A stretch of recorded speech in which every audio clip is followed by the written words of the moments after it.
Yes breaking news చూస్తున్నాం. Phone tapping కేసులో విచారణకు హాజరు కావాలంటూ సిట్ అధికారులు ఇచ్చిన నోటీసులపై కేసీఆర్ స్పందించారు. ప్రస్తుతం రాష్ట్రంలో మున్సిపల్ ఎన్నికల ప్రక్రియ కొనసాగుతున్నందున పార్టీ కార్యకలాపాల్లో బిజీగా ఉన్నానని, అందుకే విచారణకు హాజరు కాలేనని ఆయన స్పష్టం చేశారు. ఈ నేపథ్యంలో విచారణను వాయిదా వేయాలని, తనకు మరింత సమయం కావాలని ఆయన సిట్ అధికారులను కోరారు.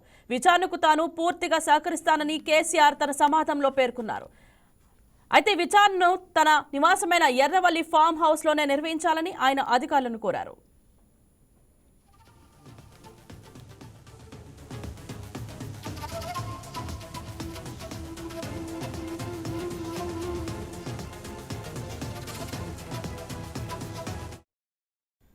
హైదరాబాద్లోని పోలీస్ స్టేషన్కు రావడం కంటే ఫామ్ హౌస్లోనే అధికారులు ప్రశ్నలు అడిగితే తాను సమాధానాలు చెప్పేందుకు సిద్ధంగా ఉన్నానని ఆయన వెల్లడించారు.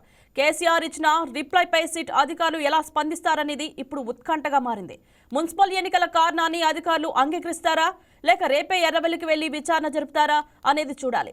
ఇప్పటికే కేటీఆర్, హరీష్ రావు వంటి ముఖ్య నేతలు ఫామ్ హౌస్లో కేసీఆర్తో భేటీ అయ్యి ఈ న్యాయపరమైన అంశాలపై చర్చించారు.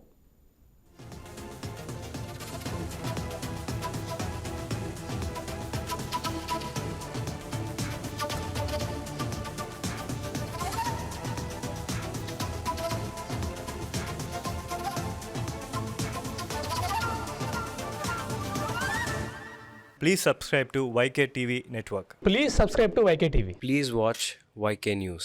Don't forget to subscribe YK News channel